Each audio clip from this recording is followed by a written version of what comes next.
Since we're such a small group, it'll be nice and cozy this way. So thank you all for coming to Cheyenne Mountain Park this morning. My name is Pat Cooper, and I am president of the Friends of Cheyenne Mountain State Park. Today we've asked you to join us for two reasons. Number one is to announce a new run in our sports-minded community, the Cheyenne Mountain Run. It will be organized by the Friends of Cheyenne Mountain State Park, and our race coordinator, Dick Standard, right here in red, will give you the full details on that in just a minute. Second reason is our park manager is going to update all of us on the construction to the top of Cheyenne Mountain. So we'll start with our race director, Dick. Thank you. All of you know that Cheyenne Mountain State Park has one of the best trail systems along the Front Range. You may not know that it is in the process of getting even better. In the high southwest corner of the park, a new trail called the Dixon Trail is being built. That trail will ultimately go to the top of Cheyenne Mountain. The trail could be completed in the next few years with the help of additional funding and a lot of hard work. That's why we're announcing today a new challenging race called the Cheyenne Mountain Run. All profits from that run will be used to help build the Dixon Trail to the top of the mountain. And when the trail is completed, this rail will go to the top of the mountain and back. The race will be about 12.5 miles long and will have an elevation gain and loss of about 3,000 feet. The race will become one of the great challenging trail races that Colorado Springs is known for. To do that, we need your help. We need runners and walkers for our first race, which will be held on October 24th of this year. The more runners and walkers that participate, the more money we can contribute to help finish the trail. We need your help in getting the word out. Please help by actively advertising information about the new trail, the new race, and the opportunity to contribute by participating and supporting the race. While the race this year won't go to the top and back, it will be at least 8 miles long, and a portion of it will be on the Dixon Trail. I promise you it will be challenging. If the trail building program progresses as planned, we hope to be able to tell the competitors that the race will be longer than 8 miles. In addition to the long race, we'll have a 5K race, which will start with the longer race. The 5K will be a popular route involving talent and Sundance.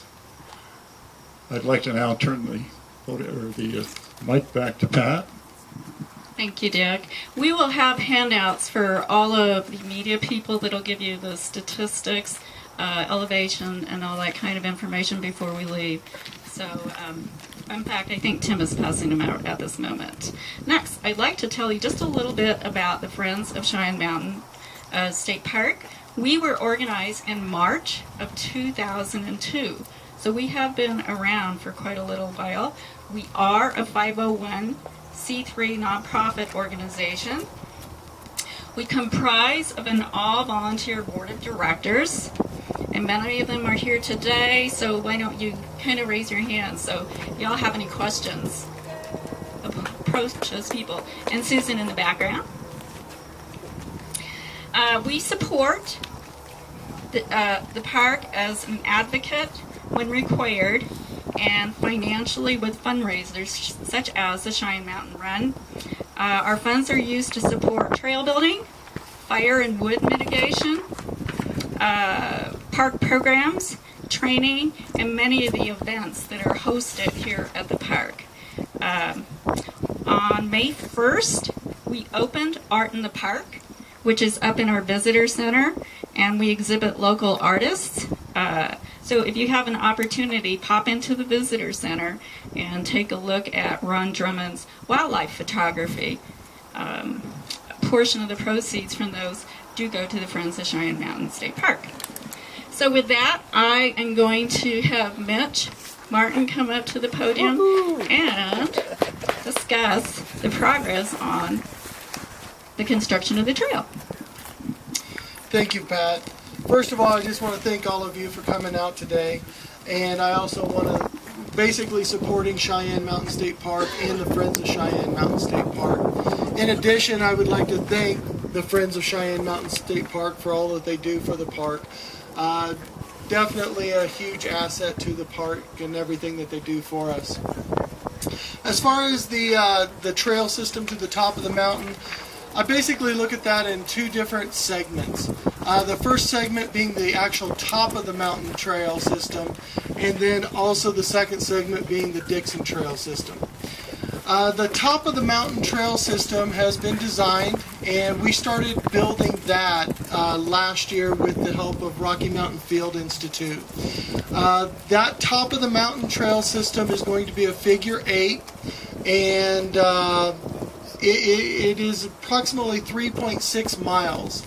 Last year, Rocky Mountain Field Institute was able to complete 1.6 miles of that 3.6. This year, Rocky Mountain Field Institute is looking at returning and later this summer, and they anticipate completing the remainder 2 miles on top. The reason why we're building that before the Dixon Trail is built is because I certainly wanted a destination for folks when the Dixon Trail is completed and we get folks to the top of the mountain, that we have a destination and that a trail system in place so that there's no resource damage taking place. The Dixon Trail that we're focusing on today, when you look behind me, basically start over here in this saddle and it runs up the backside of that ridge all the way to the top of the mountain. The Dixon Trail is approximately 3 miles from the top of North Talon Trail all the way to the connection of the top of the mountain trail system that I just spoke of. To date, we have completed roughly 1 mile of that, and we do have a VOC event scheduled for this weekend, the 30th and 31st, in which we're going to be working on that again for those 2 work days. So we're hopeful to complete maybe upwards of another 2,000 foot section associated with that trail system. So we're really excited about that. The Dixon Trail itself, from the top of North Talon to the top of Cheyenne Mountain, is around 2,400 foot elevation gain. From here, from the visitor center to the top of Cheyenne Mountain, we're looking at about 3,000 foot elevation gain, just to put it into a little bit of perspective. The trail will likely be rated as advanced. It does get extremely steep once you get towards the top, and the trail work that we're going to have to complete is going to be pretty detailed trail work as far as rock work, etc., working in some talus, etc. So, with that, I'm going to turn the microphone back over to Pat here. Thank you, Mitch. Last part of our conference, we're going to give you just a little bit of historical information on the Dixon Trail. And Jack Busher, who is actually head of our trails, our volunteer trail department or committee or group or dudes, dogs, trail dogs. So here you go, Jack. Again, welcome to Cheyenne Mountain State Park. I've had the privilege of being involved with the Dixon Trail since the beginning. Let me give you a quick update on the term, the Dixon Trail. Back in the early part of this, or actually the 19th century, 20th century, excuse me, early 1900s, there were 2 homesteaders that homesteaded on the top of Cheyenne Mountain. One of them, his name was Swisher. The other one's a fellow named Dixon. Swisher, there's actually a Swisher Trail if you're familiar with Cheyenne Mountain. The Swisher Trail runs roughly on a northwesterly route from the top of the middle summit of Cheyenne Mountain. We're in the process, we decided we would give Mr. Dixon some credit, so we called our trail coming up this backside, which is again kind of a southwest direction. This is the Dixon Trail. We started planning the Dixon Trail back in, actually the planning went on from about 2009 till 2011. Some of you are familiar with a gentleman named Chris Lieber, who's very involved with the City Park and Rec Department. He and a fellow named Paul Mead have been the primary designers for the Dixon Trail. They've spent a lot of time laying out the trail. They've looked at multiple alternatives for the trail, and they've come up with what I believe is an excellent route. It's a difficult route, it really is, but it's given the terrain, it's the best we can do, I believe. In 2011, we had our first VOC project.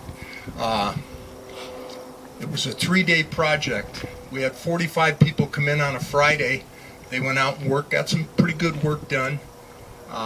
Saturday and Sunday, we got absolutely snowed out. It was that particular project was done in mid-October, and we thought we'd be safe, but we weren't. We got hammered by the snow. It actually came down to low enough on the ridge line that we couldn't work that day. I've never asked a trail crew to start with snow shovels, so that was what it would have amounted to. So unfortunately, we lost 100. There were almost 100 volunteers that came in on Saturday and Sunday that weekend, and it was pretty much a lost weekend. 2012, we made some great progress again through VOC. 2013, we decided we didn't want snow anymore, so we moved our project up into mid-September. That was that terrible rainstorm we got in mid-September, so we had to shut that down. Since then, the following year, VOC didn't come out. They're coming out this year. We hope to make a good step on our trail project. So, Thanks, Jack. So that concludes our conference today, but I want to thank the park for allowing the free passes to come in today. So hopefully none of you paid that are with the media today. If you intend to stay and do some recreating, we would ask that you stop into the visitor center and pick up a rail pass. But for this event, you are welcome. And let's see, if you do have any questions, we are all available afterwards, and you could please join us for lunch. We have quite a bit of food over there that was sponsored by Chick-fil-A. So thank you very much for coming.